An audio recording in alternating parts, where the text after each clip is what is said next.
YouTube, how's it going? Rob, Chicken Ranch Homestead. Go be a little shaky. Go be a little sunny. Hey, Friday morning. I'm not at work. I have to head out to Illinois because we have to have a funeral for my grandmother. So we're going to do that. But hey, before we leave, we're getting the homestead ready. The neighbors will be watching over our livestock, but talk a little bit about what we're going to do and how we leave for essentially 3 days. But gotta move the sheep, go move them back into that. There's some grass there. Where they're at is pretty much gone. We still don't have enough growth. I still have that field. I'm holding on to it. I have 7 days of grass. I don't know. I might have to open it up. All right, let's get to work. All right, pack this man up. I'm going to let them out. You can't really hear it, but they're logging out next door. It's always a swamp. It's so dry this year. They're in there. They're really cleaning it out. Probably to the point where they're not going to be able to force it for probably 40 years. Which is a shame, but we'll see once it's done. But Jesse the log hauler, if you know who that is, he is not the log hauler over there. There's another guy in town, but we're not far from Jesse, but he is not log hauling. But let's let the sheep out and see what happens. Okay, they're out on new grass. That's one thing we're doing. Let's get on to the next.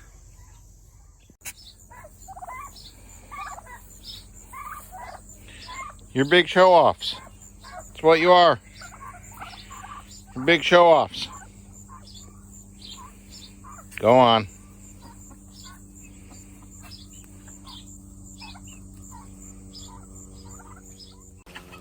The heritage breeds really show off in the morning. They show off all day. In fact, they're still showing off. There's 3 toms, only a couple hens. So, it is what it is.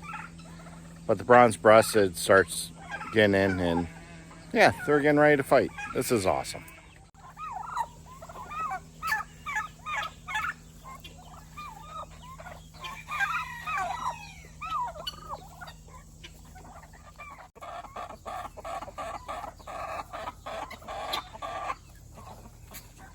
Yeah, you're a big tough guy. All right. Took care of some things. Water's completely full. Rabbits, I got completely full, but they will be checked on. One other thing I gotta fill up is the feeder. I thought I had more food, I didn't. With the turkeys being this big, they eat a lot of that. So Melody went to go get some feed, and we're gonna fill that to the brim. Filling that to the brim will be good by the time we get home in essentially less than 72 hours. That should be, probably quarter full still. The back here, I do nothing. I am not putting anything special out in there added. I will put some added chicken feed in the coop from their hanging feeder, but every single bell water I have, every water I have is filled to the brim. I filled the sheep up. It's over there. Ran the well dry. Yeah, it's been that dry. And sheep move. So really the only other thing we do is we chain up the dog. Well, I guess you should say we tie the dog in. We have one of those thin cables. He doesn't chew through it, hopefully. And we put him in the carport. So he has the ability to get out of the carport, but he also has shelter of the carport. So he can be in there. We mainly do that because no one's here. And if he runs down the road, it gets hit, or someone comes by, he's going to scare them alone. but it keeps him from having any trouble, so to say. But that's that. We'll check on the sheep here. Sheep are happy, new grass. It's nice and wet. Jenny is eating where I put all my vegetables, and they're just coming up, and she's eating them. That's great, because she is one that'll eat right down to the ground. Helen's over there eating some clover. So's Joker, actually. Joker's looking pretty good. So what do we do about the goats? Well, the goats we give feed to in the morning here. They will not get feed tonight. They will be pasture only, but they will refill their waters. Their waters are about a day's worth at a time right now. It's not super hot out here, so they're really not going through a lot, but they have plenty of pasture to eat. It's a little too rich for them right now, and it's showing, but that keeps them from having to bale hay or whatever. And I haven't been feeding hay because I have a feeling all the hay I have, I'm going to need this winter, because with it being so dry, there's a lot less hay being made. But goats will be fed grain once a day, they pasture otherwise, and then they get their waters filled at least once a day, so they'll be good. And yeah, pretty much life is standard when we leave here, but we just really make sure that everything is filled to the brim on water. You know, when you're out here 2-3 times a day, you can fill the water as needed and keep it going. But right now we really filled them up. I filled the sheep pretty much almost to the top. So, you know, that water will actually probably be mostly dumped when I get back, because there's enough dew this morning. They're going to get plenty of rain, and this fresh grass, they'll get plenty of moisture. Sheep really don't. They don't drink a lot of water. But let's talk about something else. Our chickens. All right, so with the chickens, what we do is nothing.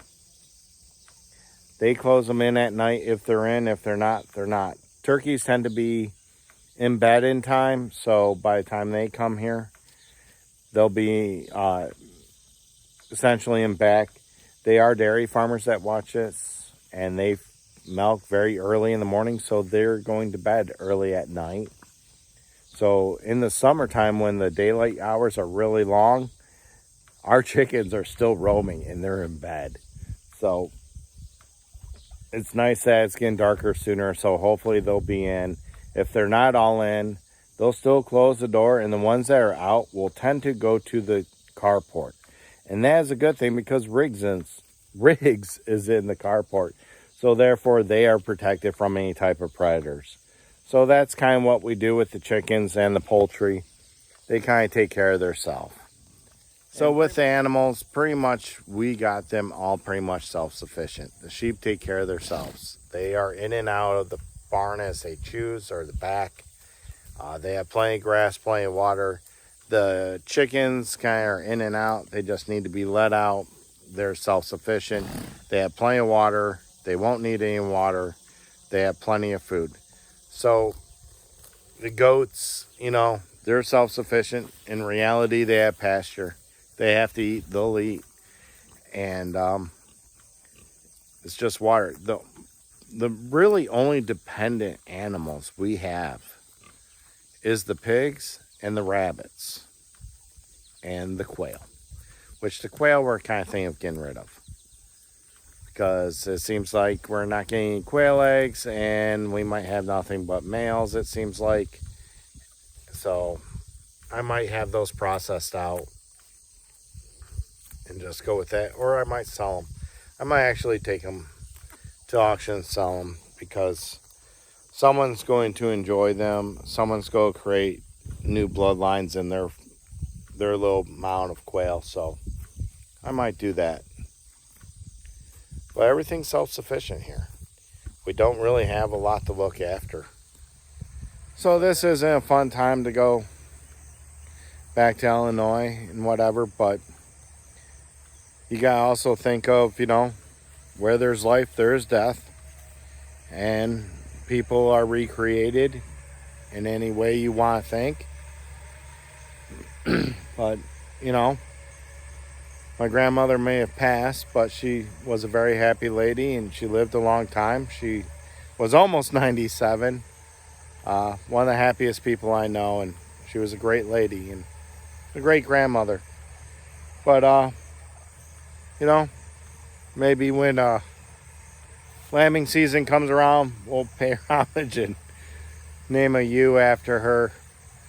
But Lydia wasn't allowed to be called Elizabeth, as much as I wanted to call her that. They said no, so.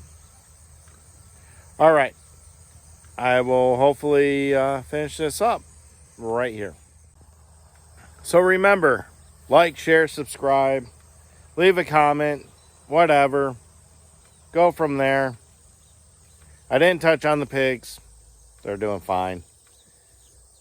So, yeah, that's that. All right, we'll catch you next time here at the Chicken Ranch Homestead.